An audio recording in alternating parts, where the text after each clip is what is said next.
बिस्मिल्लाहिर्रहमानिर्रहीम। जमात नौ के अज़ीज़ तलबा व तालिबात, अस्सलाम वालेकुम।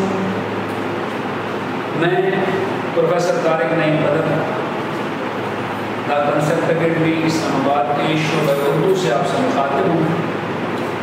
अज़ीज़ तलबा व तालिबात, पिछले लेक्चर में हमने ख्वाजा हैदर अली आतिश की गज़ल पढ़ी थी। हमने ख्वाजा हैदर अली आतिश का तारुफ़ किया बड़ी तफसील से। फिर गज़ल की तशरीह की, अल्फाज मुश्किल जुर्मानी मैंने आपको बोर्ड पर लिखवाए। और सारी चीज़ों के बारे में हम ऑलरेडी बातचीत कर चुके। आज हम करेंगे इस गज़ल की मश्क। मश्क कहते हैं दोहराई को या किसी चीज़ के बार बार करने। यानी गज़ल हम पढ़ चुके, उसके बाद तशरीह हम कर चुके, अब हमने करनी है उसकी दोहराई। पेंसिलें कापियाँ लेके बैठें। जितने सवालात और उनके जवाबात मैं बोलूँगा या बोर्ड पे लिखूँगा, वो सारे के सारे आपने अपने पास नोटबुक पे तहरीर करने हैं। पहले भी मैं साथ साथ बताता रहता हूँ, अल्फाज के मानी लाजमी बोर्ड पे नोटबुक पे लिखा करें, चाहे मैं बोर्ड पे लिखूँ या ना लिखूँ, आपने लाजमी अपने नोटबुक पे लिखने हैं। इसी तरह जो मश्क है, मश्कें भी सारी की सारी आपने बोर्ड पे, जो मैं लिखता हूँ, जो सवाल मैं ज़बानी करवाता हूँ, वो सारे के सारे आपने नोटबुक पे तहरीर करने हैं। तो सबक की तरफ आते हैं। सवाल नंबर 1 है कि दर्ज झैल सवालात के जवाबात लिखें। अलिफ जुज़्व है कि शायर ने हमेशा किसके वस्फ़ लिखे हैं। ये बड़ी तशरीह से बात मैंने समझाई थी, लेकिन इस सवाल का जवाब हम लिखेंगे कि शायर ने हमेशा अपने महबूब के दांतों के वस्फ़ लिखे हैं। शायर ने हमेशा अपने महबूब के दांतों के वस्फ़ लिखे हैं बेजुज़। शायर की उम्र कैसे बसर हुई? जवाब में हम लिखेंगे, शायर की उम्र ऐसे बसर हुई कि वो ख़ुद तो जागता रहा मगर उसका बख्त सोया रहा। शायर की उम्र ऐसे बसर हुई कि वो ख़ुद तो जागता रहा लेकिन उसका बख्त सोया रहा। जीम जुज़। शायर ने अपने किश्ते सुखन के बारे में क्या कहा है? शायर ने अपने किश्ते सुखन के बारे में कहा है कि मेरी शायरी की खेती यानी किश्ते सुखन हमेशा सरसब्ज़ रही और मुझे इस पे ज़्यादा मेहनत नहीं करनी पड़ी। ब्रह्मन को किस बात की हसरत रही? अगला सवाल है। जवाब में हम लिखेंगे कि ब्रह्मन को इस बात की हसरत रही कि बुत भी कभी उनसे बात करें, लेकिन अल्लाह ताला ने बुतों को बोलने की कुव्वत ही नहीं दी। शायर का कलम क्या काम करता रहा? अगला सवाल है। जवाब में हम लिखेंगे शायर का कलम हमेशा अपने महबूब के दांतों के वस्फ़ लिखता रहा। अल्फाज व तराकीब के मानी में लिखवा चुका हूँ। मतन को मद्देनज़र रख कर कालम अलिफ में दिए गए अल्फाज को कालम बे के मुतल्लिक़ अल्फाज से मिलाएं जी। पहला लफ्ज़ है अंधेरा, ये हम मिलाएंगे उजाला से। सामने वाले कालम में कुछ लफ्ज़ दिए गए हैं, कालम अलिफ के अल्फाज को कालम बे के मुतल्लिक़ा लफ्ज़ से मिलाएंगे। अंधेरा मिलाएंगे उजाला से, वस्फ़ लिखेंगे दंदान से, वस्फ़ दंदान से मिलाएंगे। कलम मोती से मिलाएंगे। उम्र बसर से मिलाएंगे। जागा सोया से मिलाएंगे। फ़िक्र सुखन से मिलाएंगे।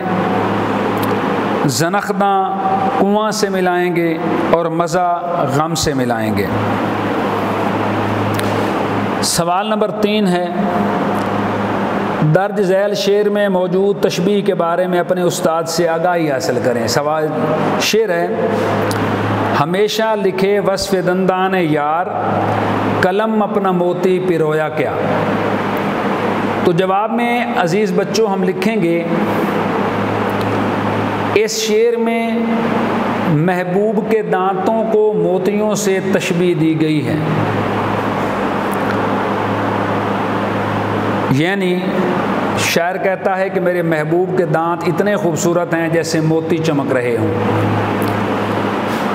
सवाल नंबर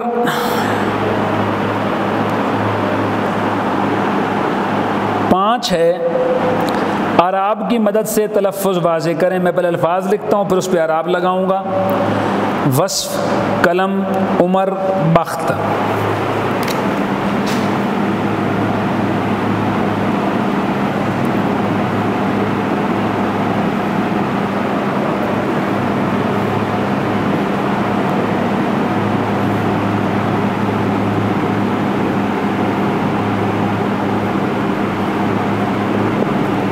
वस्फ़, उमर, कलम, बख्त,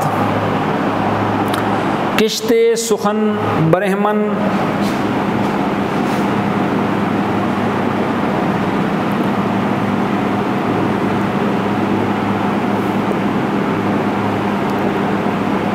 और ज़नख़दां। ये लफ्ज़ आपकी किताब में दिए गए हैं। अब इन पे हम लगाते हैं आराब। वस्फ़, उम्र,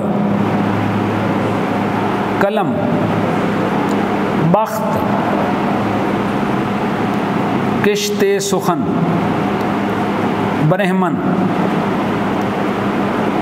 ज़नख़दां, ये हैं जी आपके अल्फाज के आराब। अब हम आ जाते हैं अगले सफ़े पे। सवाल नंबर 6 है, अल्फाज के मानी लिखें और जुमलों में इस्तेमाल करें। पहला लफ्ज़ है वस्फ़। इसके मानी लिखिए खूबी। जुमला जो मैं बनाऊंगा ये भी आप याद कर सकते हैं, लेकिन अगर आपको लफ्ज़ के जवाब की समझ आ गई है तो आप अपने मर्ज़ी से भी जुमला बना सकते हैं। एक चीज़ का हमेशा ख्याल रखिए, पेपर में जो लफ्ज़ आपको दिया जाता है हमेशा उस लफ्ज़ के जुमला बनाते हैं, उस लफ्ज़ को जुमले में इस्तेमाल करते हैं, उसके मानी को कभी भी जुमले में इस्तेमाल नहीं करते। तो वस्फ़ के मानी खूबी। अहमद में ये वस्फ़ है कि वो कभी झूठ नहीं बोलता, तो हम वस्फ़ इस्तेमाल करेंगे, खूबी इस्तेमाल नहीं करेंगे। फिर लफ्ज़ बख्त। बख्त के मानी होता है मुकद्दर। शायर के कहने के मुताबिक कि वो खुद तो जागता रहा पर उसका बख्त सोया रहा। ब्रह्मन, ऊंची जात का हिंदू। ब्रह्मन अपने से निचली जात के लोगों को इंसान ही नहीं समझते। ज़नख़दां, शायर को अपने महबूब की ज़नख़दां से बहुत मोहब्बत है। ज़नख़दां के मानी ठोड़ी।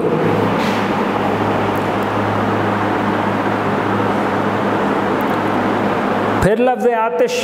आतिश के मानी आग।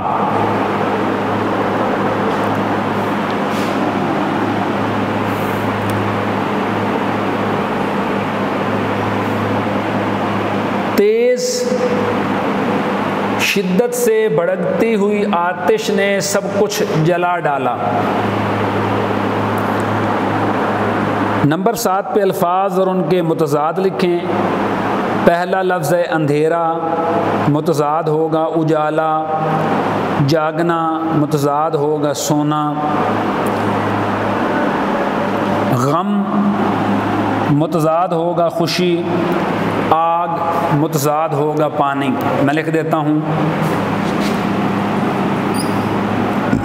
आग का मुतज़ाद पानी,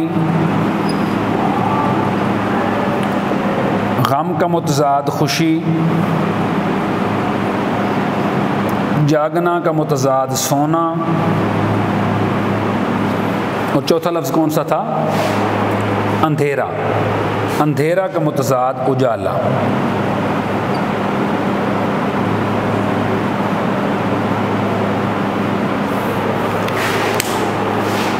इसके बाद है मेरे बच्चे सवाल नंबर 8, दर्ज झैल मुरक्कबात के नाम लिखें। रुखो जुल्फ, दंदान यार और किश्ते सुखन।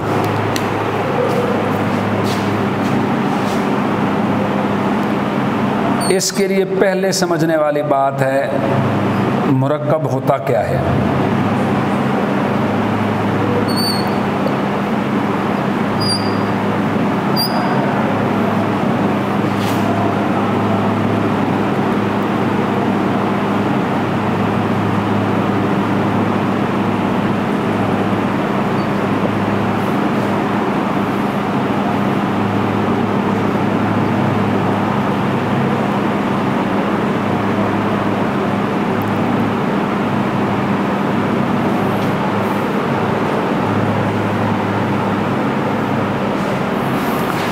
इस सवाल को हल करने से पहले ये बात समझना ज़रूरी है कि मुरक्कबात होते कौन कौन से हैं और कैसे होते हैं। ये मुरक्कब कहते हैं दो या दो से ज़्यादा लफ्ज़ों का मजमूआ मुरक्कब कहलाता है।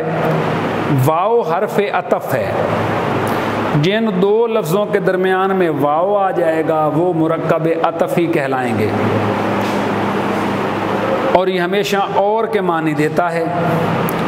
जुमलों में फिर और लेकिन, दो जुमलों को जोड़ने के लिए दरमियान में फिर या लेकिन आ जाए वो भी मुरक्कब अतफ़ी कहलाएंगे, लेकिन वो जुमलों में आता है। लफ्ज़ों की अगर बात करेंगे तो वाव आएगा, तो फिर हम कहेंगे कि रुखो जुल्फ